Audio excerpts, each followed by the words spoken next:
different type of connection with losing my mom and sort of going into a phase where I was very, very quiet and internal, and in a lot of ways in repair.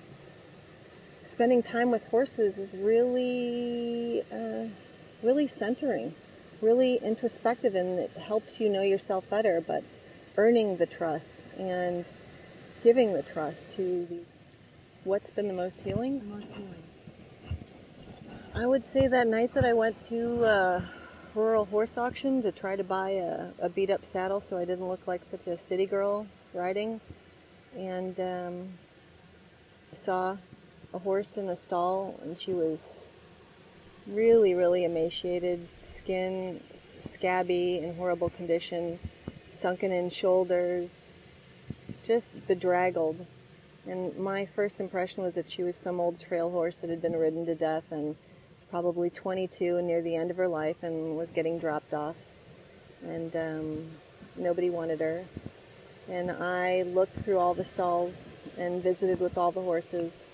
And going in her stall, a horse that has been denied food for so long and was in the condition that she was in, I typically take like a little thing of hand sanitizer and horse treats in my pocket.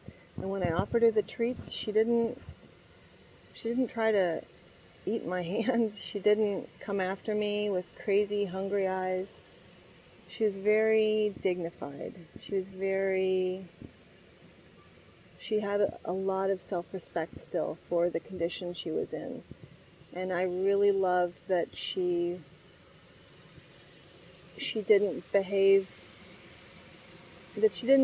like a starved horse. She behaved with dignity. And when I looked her in the eye, when we locked eyes, it was sort of a soul meeting of don't judge me for what I look like right now. I am not everything that I am capable of. And this is not a true representation of me. And I know that you know what I mean by that. And I had felt so underground and so wanting to hide after the loss of my mother that I knew what it feels like to feel sort of beaten up and not your best and worn down and not shiny and fine.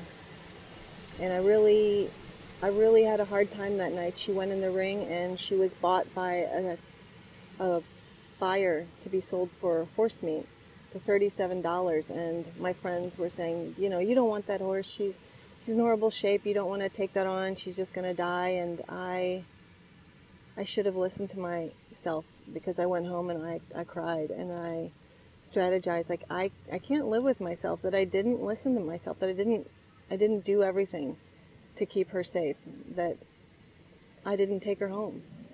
And I called the woman who ran the farm auction and basically stalked her.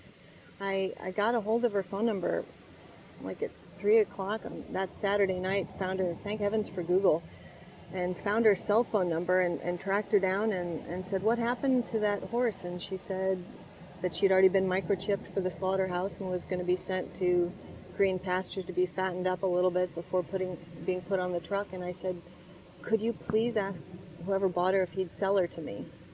And she brokered it, and they sold her to me for $125, and we brought her home immediately and started working on her. And really the process of working on that horse was the process of putting myself back together. And thinking that she was just an old trail horse, to finding out that she's a tattooed thoroughbred on the inside of her lip, and then weeks later running the tattoo and finding out she's a great-great-granddaughter of Secretariat was just icing on the cake. But for me, the best part was every day seeing her still standing and feeling like I'm standing on more solid legs too, and just going through that process with her, bringing each other back to life.